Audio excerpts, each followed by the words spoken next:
Señor Bobbio, ¿qué medidas usted adoptó como ministro de Defensa en ese entonces, el día 7 de diciembre del año 2022, luego de haber escuchado las decisiones anunciadas en el mensaje a la Nación por el señor Pedro Castillo Terrones? Estuve llamando a David Ojeda para decirle que, a ver, cuando él lee el mensaje, para mí lo inaudito era, a mí no me había dicho nada. O sea, yo no le había dicho nada a los comandantes generales porque no sabía nada, ¿no? Entonces dije, capaz él ha hablado con algún general de su provincia, de Cajamarca, ¿no? Que esté en algún sitio, capaz remotamente con la policía, ¿no? Entonces me preocupé de llamarlo a David Ojeda para que no se mueva ninguna fuerza, nada más. Bien, ¿quiénes estaban presentes en el despacho presidencial el día 7 de diciembre? Durante, si nos puede decir, durante y después de la emisión del mensaje a la Nación del señor Pedro Castillo. ¿Recuerda usted qué personas estaban? Estaba el ministro Salas. Ya. ¿No? Estaba el ministro del Interior. Estaba el ministro Sánchez, me parece. Estaba, ¿quién más estaba? Estaba el doctor Aníbal Torres, estaba la primera ministra, y habían 3 o 4 personas más que no podría identificarlas. Bien, eso es todo por parte del Ministerio Público. Gracias. La Procuraduría.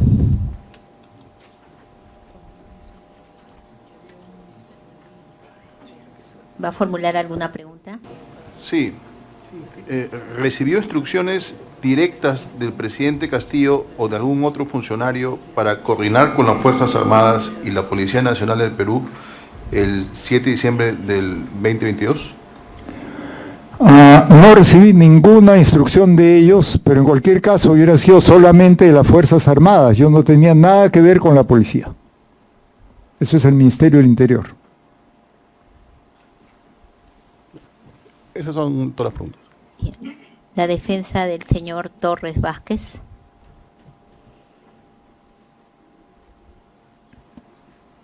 Señor Bobbio, buenas tardes. Buenas tardes, señor Duerlí.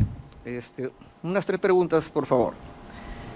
¿Usted vio que el señor Aníbal Torres Vázquez, después de la lectura del discurso presidencial, fue a abrazar al presidente Castillo? No vi. Segunda pregunta. El día 7 de diciembre del 2022, que es el día, diríamos, protagónico en este proceso, ¿a qué hora ingresó y salió del despacho presidencial? Ya escuché hablado de 2 veces, pero si nos podría remarcar un poco más.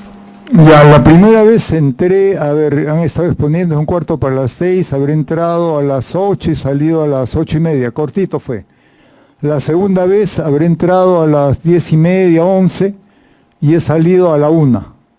¿Por qué a la 1? Porque estaba tratando de comunicarme, no lograba que la llamada salga ni al ministerio, ni a Ojeda, ni a nadie. Entonces estuve dando vueltas como una mosca encerrada hasta que finalmente pude salir, de repente antes de la 1, ¿no? Gracias. En ese lapso que usted entró y salió las 2 veces, ¿vio usted ingresar al señor Aníbal Torres solo al despacho presidencial? No. Bien. La última. Después de la lectura del discurso del presidente Castillo, o sea, el señor Castillo, u otra persona le pidieron el apoyo de la Fuerza Armada para la disolución del Congreso? No, absolutamente. Ya, eso es todo, señorita presidenta. Bien.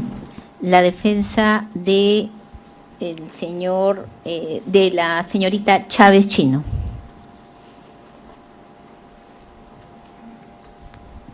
Gracias, señora directora Beatriz. Una sola pregunta, señor Bobbio. La señorita Betsy Chávez Chino le pidió la renuncia del general ejército peruano Walter Horacio Córdoba Alemán. No, absolutamente. Eso es todo, señor presidente. La defensa del señor Castillo Terrones. Muchísimas gracias, señorita juez. Señor Bobbio, muy buenas tardes ya. Buenas tardes. La defensa del señor Castillo. Usted ha hecho un número de menciones durante este interrogatorio y vamos a empezar con la primera para que nos aclare con respecto a ciertos términos. Usted ha mencionado que usted buscaba un ministerio limpio y gente capaz. Así es. usted aceptó la orden de ministro del Estado porque usted consideraba que el gobierno del señor Castillo era un gobierno limpio? A ver, cuando gana el presidente Castillo, yo La pregunta manifiesto... concreta, señor, al extremo al momento que usted Es que, por acepta... favor, no soy un soldado para decir sí o no. A Quiero ver. extenderme un poquito. Déjelo. O- Repita la pregunta, señor abogado, para Ya. que entienda el testigo. Usted ha mencionado que... Ya le entendí buscaba- perfectamente la pregunta. Ya, correcto. Ya, cuando él gana en la segunda vuelta, yo manifiesto lo que pienso, que era la primera vez que el pueblo llegaba al poder. Era la primera vez. Entonces, cuando él me ofrece inicialmente, porque él me ofrece inicialmente el Ministerio de Defensa, y yo le digo no. Yo le digo, por favor, dame educación o relaciones exteriores, porque creo que esos son los problemas fundamentales del Perú. Y él me dijo, no, ya hay otros nombrados. Entonces no acepté. Cuando después de un año o algo más me ofrece, acepto, porque vi que era la última oportunidad que tenía de moralizar el ejército, la marina y la aviación. Por eso acepté, considerando que él me iba a dejar moralizar eso.